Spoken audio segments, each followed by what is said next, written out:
The small town of Maple Hollow carried a silence that sometimes felt too heavy to breathe in. People lived simple lives, doors unlocked, windows open to the night. Crime was rare. Outsiders even joked that the place looked like a perfect postcard. Yet beneath the calm exterior, there were cracks and old wounds that residents refused to discuss. At the heart of all those whispers was a shut-down amusement park known as Jolly Jingles Fun Park, closed after a night that left 5 children missing, believed kidnapped by a circus clown performer named Jingles who vanished into thin air. The case remained unsolved for 15 years. Avery Morgan, a 24-year-old journalism student with a hunger for uncovering truth, returned home to Maple Hollow after doing a documentary on urban legends. The festival season was starting soon, and rumors were spreading again. Some swore they saw a clown at night near the woods. Others received prank calls with the sound of children laughing. Avery knew the perfect subject for her next project, the legend of Jingles. Avery moved back into her late grandmother's house at the edge of town. The attic was still filled with dusty boxes, old family pictures, and hidden memories. Her mother had always warned her not to dig into the past, but Avery couldn't help it. Curiosity was her curse. The first night back, she sat editing an interview. The house groaned around her, familiar yet distant. She suddenly heard a soft tap tap tap on her window. Her heart jumped. She pulled the curtain aside. Nothing outside except trees blowing in the wind. She laughed nervously to herself. The town's spooky stories were already messing with her head. The next morning, Avery visited the small local library where Ms. Parker, the librarian who practically raised half the town's children, still worked. When Avery mentioned she was researching Jingles, Ms. Parker's face drained of color. "You leave that clown buried, Avery. Evil things shouldn't be dug up. You hear me?" Avery leaned in. "You knew those kids, didn't you?" Ms. Parker's hands trembled. They were sweet children. They just wanted balloons and laughter. That clown offered them smiles and stole them away. Nobody ever saw the bodies, Avery. Nobody ever found the clown either. The park wasn't the only place he visited. That's the part they hide. Avery felt a thrilling shiver. A story stitched with fear. That night, Avery reviewed the police file she had requested earlier. There were photographs of Jingles painted on peeling posters. White face, blue diamonds around his eyes, and a wide, exaggerated grin that looked too stretched for skin to hold. Witness testimonies said the kids followed him willingly, as if hypnotized. A noise interrupted her focus. Something rolled across her wooden floor. A red ribbon balloon was bouncing gently, as if dropped inches away. Her breath froze in her chest. There were no balloons in her house. She took a cautious step back. Her phone buzzed with a text from an unknown number. "Let's play, Avery. I love new friends." Her skin crawled. She blocked the number and tried to shake it off as a prank. Sleep was uneasy that night. She dreamed of white-gloved hands reaching through her window. The next day, Avery interviewed one of the parents whose son vanished 15 years ago. Mr. Dalton had aged like a man who carried sorrow in his bones.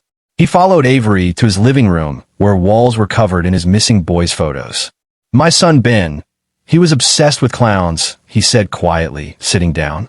"When the fun park opened, he begged me to take him. I thought it would be harmless." He handed Avery a drawing that looked like a child's art.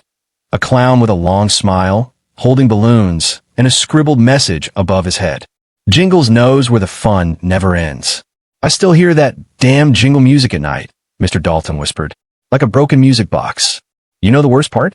I swear sometimes I hear Ben laughing downstairs." He looked up with wet eyes.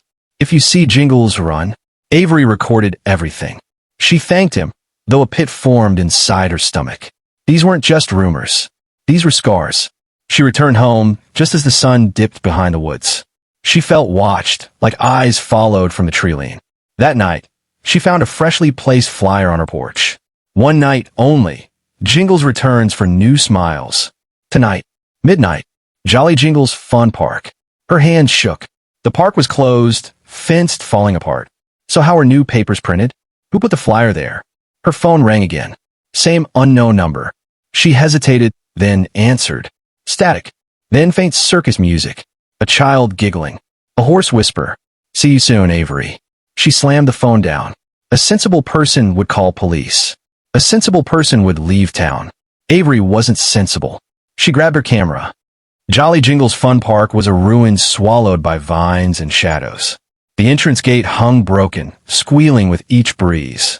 Avery's flashlight cut through leftover fragments of color. Rusty rides groaned like dying animals. The funhouse stood ahead like a rotten jaw of a giant beast. Avery filmed everything. The myth of Jingles may not be myth at all, she whispered to her camera. A distant sound carried through the air, soft carnival music. Ding, ding, ding, ding. The same tune from nightmares. She swallowed fear like poison. She stepped closer to the funhouse. The door creaked open before she touched it. Inside, lights flickered erratically. She moved deeper through cracked mirrors reflecting warped versions of herself. Painted clown faces peeled from the walls, laughing from every angle. Then she spotted footprints, tiny ones, children's footprints, bright red like smeared paint. She followed them. The hall led her to a collapsed room where balloon strings dangled from the ceiling. Rows of toys lined the shelves, each tagged with children's names, including Ben Dalton. Something shuffled behind her. She spun around. A balloon floated toward her. Attached to it was a note. She flicked her light down. Smile wide for Jingles. A slow clap echoed in the darkness. From the shadows stepped a figure. Bright white face. Blue diamonds around his eyes. Wide grin carved like a wound. Oversized shoes squeaked with each step. Jingles. His voice rasped like knives dragged on the floor. You came for the fun. Avery's knees wobbled.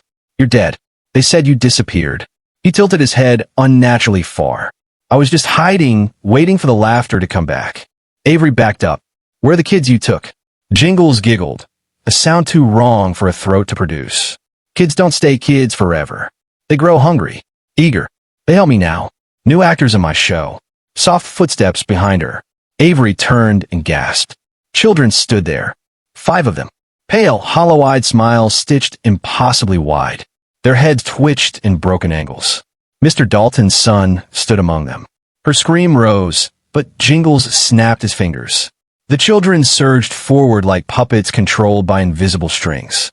Avery raced out into the hall, running through the mirror maze, slide doors slamming shut behind her.